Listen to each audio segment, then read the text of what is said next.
Introduction to virtual reality.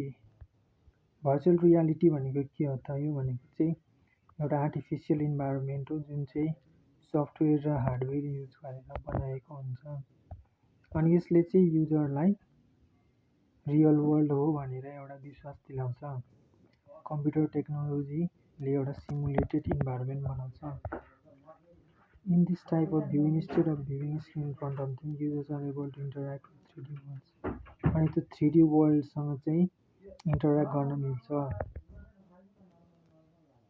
अनि युजरको सेन्सहरू चाहिँ simulate हुन्छ, जस्तै अब भिजन, हियरिङ, टच। जस्तै अब अहिलेको टेक्नोलोजीमा भिजनलाई मात्र होइन, हियरिङ पनि रियलिस्टिक हुनुपऱ्यो।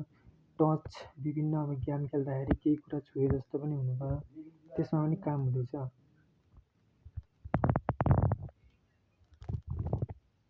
भर्चुअल रियालिटी चाहिँ दुई खालमा डिभाइड भएको हुन्छ। एउटा चाहिँ त्यही रियल इन्भाइरोमेन्ट चाहिँ अब ट्रेनिङ लर्निङको लागि, अर्को भनेको इमेजिन इन्भाइरोमेन्ट जुन चाहिँ गेम र इन्टरेक्टिभ स्टोरीको लागि। VR has 5 main components: dimensionality, motion and animation, interaction, viewpoint, immersion through enhanced multisensory experience. Motion र एनिमेसन हुनु पऱ्यो, डाइमेन्सनालिटी 2D 3D, अनि इन्टरेक्सन पनि हुनु पऱ्यो, अनि त्यस्तो हुनु पऱ्यो। अनि एडभान्टेजेस चाहिँ के छ? Virtual reality creates a realistic world. It helps user to experiment with artificial environment. VR is personal than electronic mail. VR helps to get knowledge of different things easily with comfort of VR. Virtual reality technology बाट learning system पनि राम्रो हुन्छ।